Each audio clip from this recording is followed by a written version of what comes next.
Hey there, Luxies. Welcome back to my channel. If you are new, hey, hi, my name is Mary, and this is my vlog channel where we focus on building a life that feels just as good as it looks, if not better. So subscribe for the occasional vlog, chit chats about being a human, a woman to be specific. Today we're having our chats over tea. I'm having 2 leaves and a bud, and this flavor is called tropical green tea. It's like green tea with a hint of, I don't know, like citrus. It's very hard to explain, but 10 out of 10 recommend for sure. Okay, so today we're gonna be talking about how to navigate grief and loss. And I know that's not everyone's favorite subject, but it's something that a lot of us are going to have to deal with at some point if you're not already dealing with this now. But if you clicked on this video, I'm going to assume that you are. So welcome. As someone who's lost quite a few important people to her, 2 of them within the last 90 days, I'd like to say that I'm well qualified to talk about this topic. But before we get into the point, I just want to make it clear that this is not a be-all end-all. This isn't the Bible. You don't have to do it my exact way. And the journey looks different for everyone. And it's not linear, right? I am just sharing things that have helped me in the past, are currently helping me, and that I feel like you can take from. So without further ado, let's jump into it. Number 1 is don't romanticize the 5 stages of grief. So the 5 stages of grief come from the Kubler-Ross model, and they are denial, anger, bargaining, depression, and acceptance. Right? And while I feel like they're a way to kind of help you navigate your process, it's the same way I feel about the 5 love languages, right? Sometimes words do a great job at conveying things we're experiencing that we just don't know how to name, but also sometimes they do us a disservice because what we may be experiencing may be a little deeper than words can actually convey. Right? And so I'm asking you not to take those literally, because while you are going to feel one or some or all of those things, it doesn't always go in that order, and you may not even experience all of them. Does that make sense? Or you may experience additional feelings. So maybe it's, some people say 7 stages of grief or whatever. So I'm simply saying it's okay to observe yourself. It's okay to see where you're at, but don't feel as though, okay, now I'm in my acceptance stage. Now I can't go backwards. Now I'm depressed, so I have to do what a depressed person does. Does that make sense? It's possible to bounce between like 2 of them. Does that make sense? Like today you may feel like you've accepted, and you may find yourself 3 months from now in denial again, right? When you maybe speak of this person in the present tense. So just be gentle with yourself and understand that these little tools and these things that we come up with will never fully encompass what you're actually dealing with. And everyone's grief is also unique. Does that make sense? So even someone who lost the same person as you does not experience it the same exact way. So just give yourself that grace to make it a personal experience. Number 2, isolate yourself if you need to. I know all of the mental health guides and therapists and all of these people will tell you, oh, this is not the time to isolate. Try to be around your loved ones. But I don't think they're taking into mind that sometimes your loved ones are also grieving. Right? And you guys may not exactly know how to navigate being there for one another. Sometimes they're your triggers, right? Sometimes your friends are your triggers. I know for me, when I lost my best friend in 2016, my oldest sister, who had never met him, went, oh my God, he's dead, get over it, people die. And nothing against her, but that's not what I flew hundreds of miles for. I left Vegas to Houston to be with my support system, but that support system failed me at that time, right? So I'm saying this to say that you know your story, you know what your current scenario is. And sometimes it's not even that they're not helpful. You simply just need that time. If you're an introverted person, if you're someone who likes to reflect a lot, whatever it is your story is, you just may not be the person that has to go to all the parties, try to distract yourself, try to escape from it. That's not everybody's way of coping. So if it's not yours, that's okay. Give yourself permission to isolate until you're ready to face the world again. Of course, if you have a job and you don't have the luxury of taking off, or if you have kids that you can't turn off, I know that the stories are different, right? This is not a one size fits all. So take what you need from it. Okay, number 3, Therapy only works if you're ready. This seems like it should be common sense, but you'd be surprised. This is coming from someone who recently had to take a pause on therapy, right? There's only so much talking you can do, right? And if you're one of those people that does well processing alone, or you have one or two people that you already confide in, then the therapist just becomes a third or a fourth, right? When it's talk therapy, you can only talk so much. You can only intellectualize your feelings so much, right? And then if you're in a position like myself and you try to do EMDR, which I heard does wonders, you still have to keep in mind that it's tough doing EMDR in the middle of an actual traumatic experience, because what happens is your brain is attached to what's currently happening to you. So it hinders you from being able to process the stuff that's underneath that you're trying to get to. I'm not saying this to discourage you. I guess I just mean that find what works for you. Be open to trying whatever it is that will help give you relief and give you comfort and solace in this time. But if for some reason you're trying it and you feel like it's hurting more than it's helping, it's okay to take a step back and come back to it when you're ready. Number 4, journal, audio journal.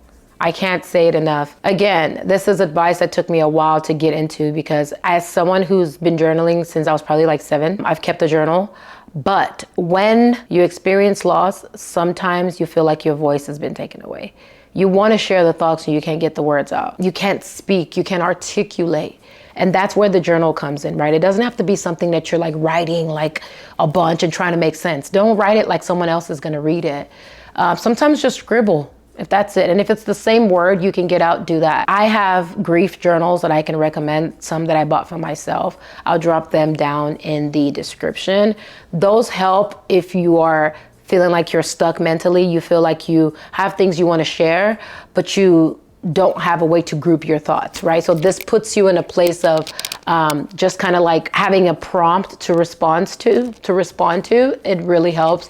I've even heard people say that ChatGPT, like, don't sleep on that. Like, I'm hearing a lot of people saying that ChatGPT really does a good job at replacing their therapist, which is, you know, neither here nor there, but that's an alternative for some of you who may want talk therapy but can't afford it. But I don't want to go backwards. The journal is very, very important. If you're someone that does well more audibly, then start journaling your notes.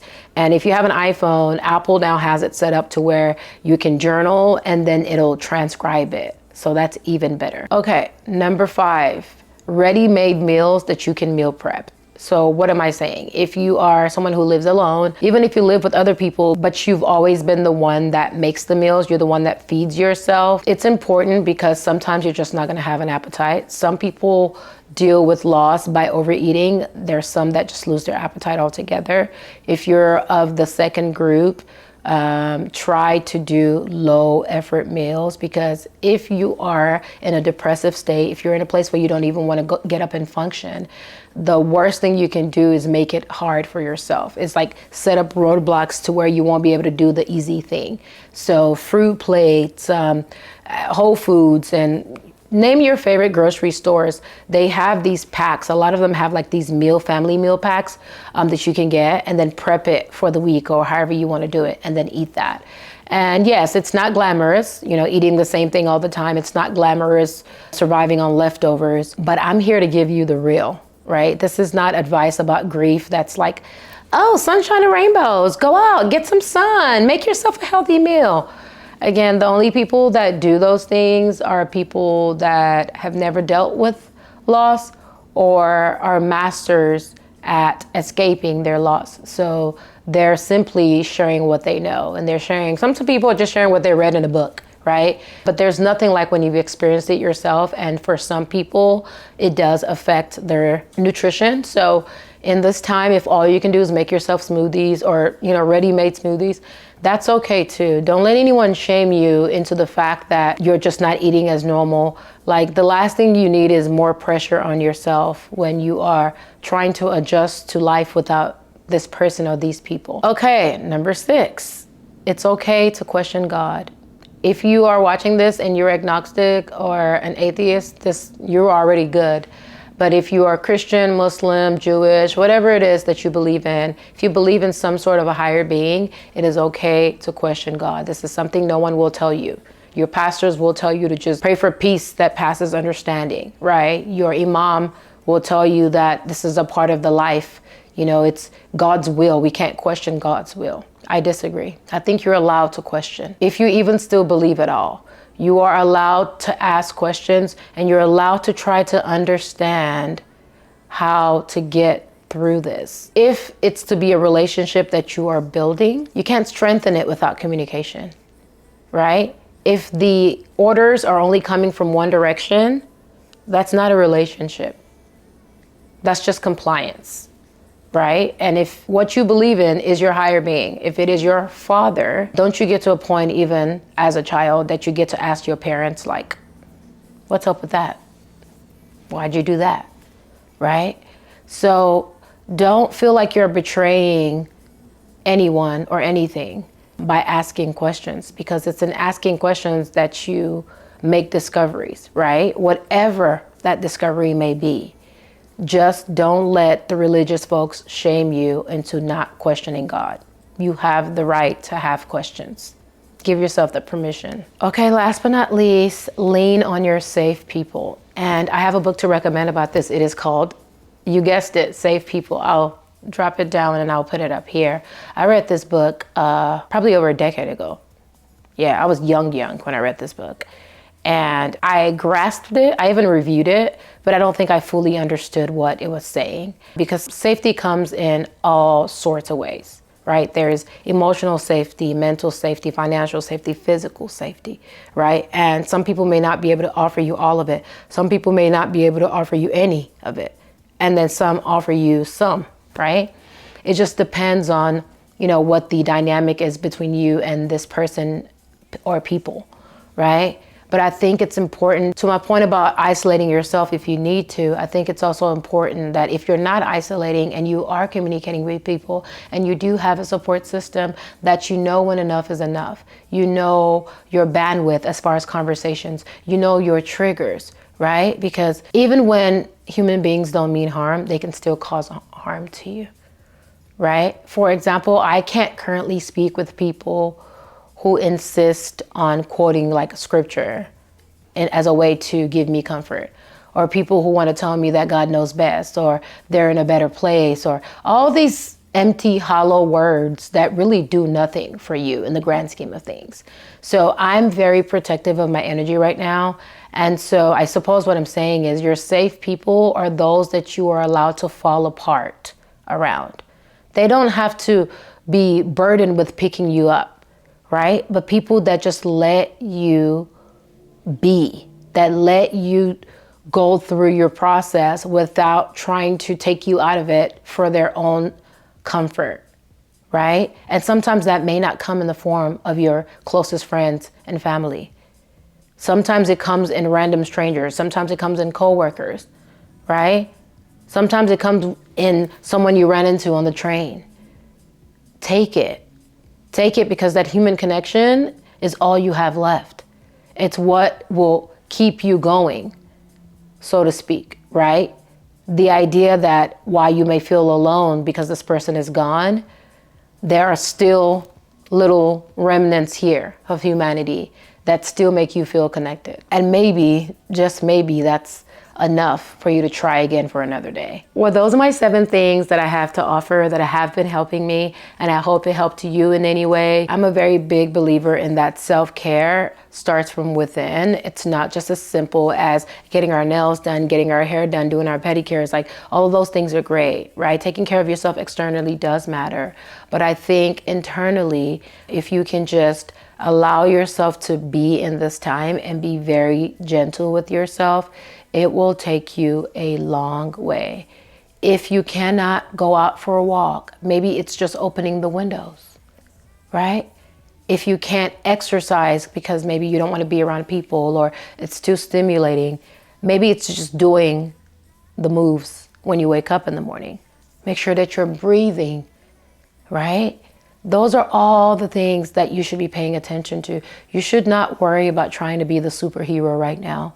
Your biggest concern should be your well-being. And that's going to vary from day to day. Your best today won't always be your best tomorrow, and that's okay. Be gentle with yourself. If you made it this far, thank you. I appreciate you for watching.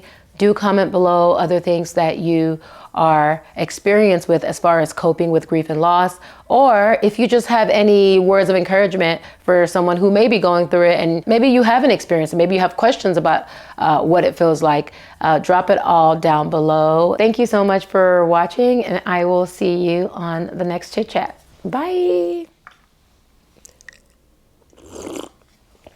Oh my God, this tea's so good. Like delicious.